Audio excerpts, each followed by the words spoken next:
I want to bring you something we've been working on today as we looked over everything that's been happening across our country over this past weekend. Sometimes there's so many different images, it can be hard to understand what's really happening. So I want to go into the fundamentals of this moment, and I hope you stay with me. So we're going to try to do a few things here, from looking at the latest on the ground to looking at the seeds of these issues in history in this report. Now, there's no single image or clip or quote that can capture everything going down right now, but we can begin with scenes from this weekend that depict the turmoil that's permeating our whole nation right now and some of the emerging voices that could define this moment. Please keep in mind, as I show you this next clip, this series of clips, really, that some of what you're about to see can indeed be disturbing. I watched a white officer assassinate a black man, and I know that tore your heart out.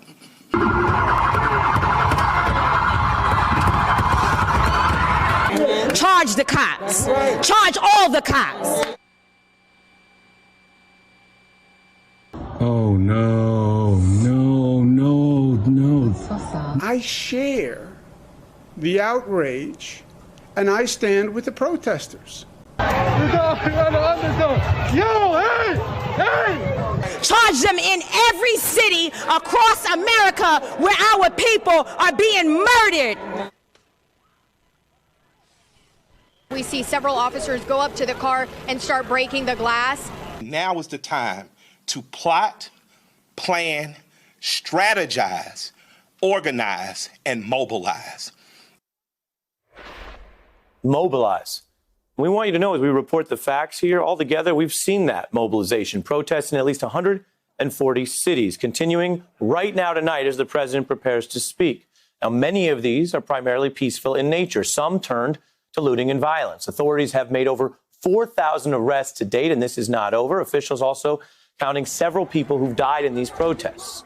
Now, in a movement confronting police misconduct, also these allegations of misconduct in the protests themselves. A video that has circulated of officers escalating and initiating contact. This footage of NYPD appearing to make a decision to drive into a crowd of civilians. That's now under investigation. So as this all piles up, many are asking right now, how did we get here? The short answer is as depressing as it is enraging. We have been here in this position for a long time. When a society is fundamentally unjust, its injustices build and fortify themselves over time. New developments that occur can routinely then flow into the existing systems. So take these three flashpoints right now: the police, the economy, and the pandemic. Well, the first two operate on years of inequality. The third, this coronavirus, of course, arrived as a new phenomenon, but it swiftly ground its way through old inequalities: American housing, healthcare, and economics, all unequal. And that swiftly turned this technically blind virus into a discriminating killer. Black Americans dying at roughly triple the rate of white Americans right now from it. The economy reinforcing the dynamic. We can all see that tens of millions of jobs were just eliminated from the virus shutdown. It's obviously not the workers' fault. So I ask you tonight, can we also see that black workers are almost twice as likely to be laid off during the pandemic? And while, yes, everyone may be feeling the recession in different ways, I ask you tonight to look at this. Can we also see that while 17% of white-owned businesses face a decline in this pandemic, the number is more than double that for black-owned businesses? And months into this, I have another question. Can we also see that Congress has taken your money for pandemic relief, and while some of it did go to health care and unemployment insurance, a significant majority of the $454 billion in relief bills have benefited large corporations with these huge payoffs with very little accountability. And the 1% is profiting right now as people go hungry. And March tonight, billionaires have grown $434 billion richer in the pandemic. Hundreds of billions. So as we try to understand all this as it keeps going, protesters know about these facts I'm telling you. You know about these facts. People know where the money goes. People know how the powerful reward themselves and control capital. And as we have a larger debate about a reopening staffed by essential workers, who of course do essential labor, can we address the fact that they find their treatment by corporations and the government to be anything but essential? And that's why this is also a night to study and listen to people who've been pressing these injustices long before they took over the headlines or shut down our streets. If you can only be tall because somebody's on their knees, then you have a serious problem. And my feeling is white people have a very, very serious problem. And they should start thinking about what they can do about it. Take me out of it. Toni Morrison speaking to America's foundations.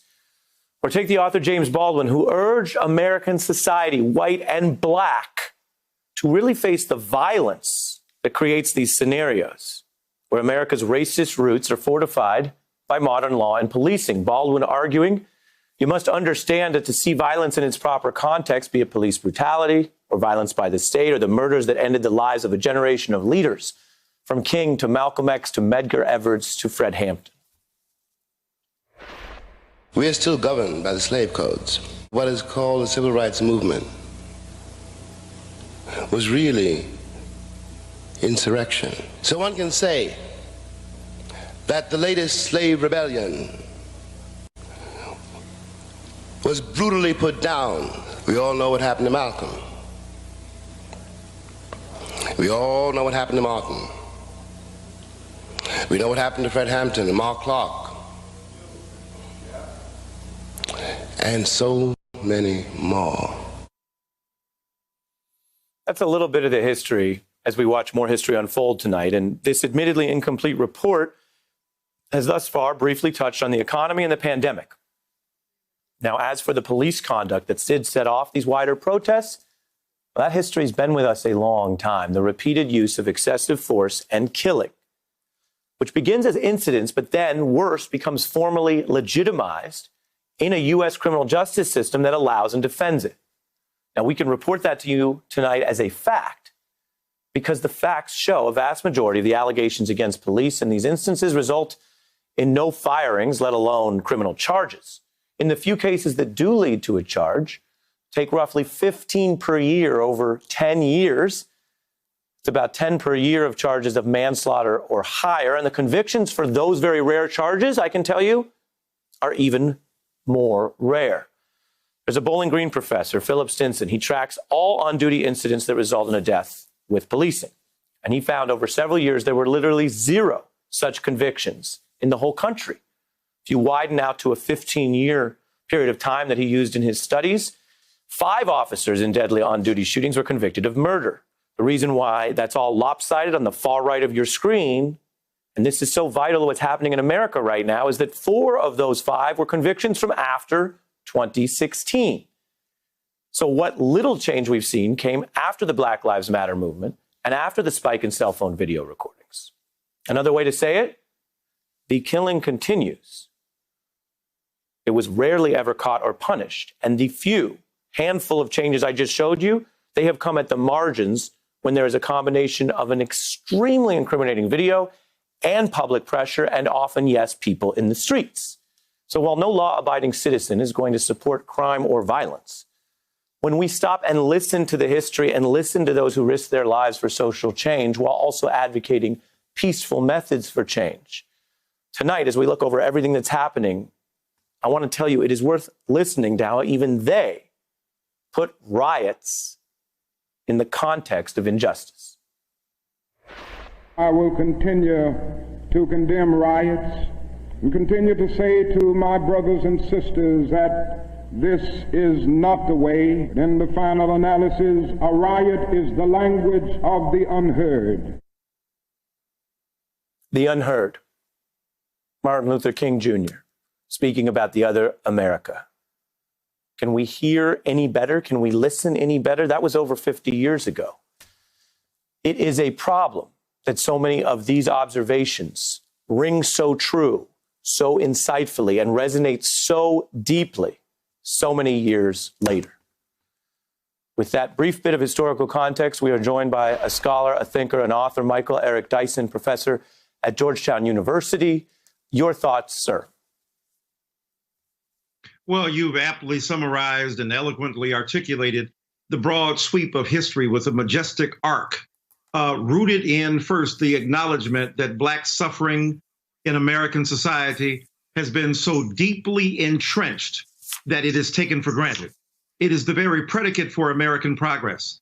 The plantation, then Jim Crow as sharecropping, then separation of society, separation of education, has been the very basis for propelling America forward, white America that is, while Black America is held in captivity.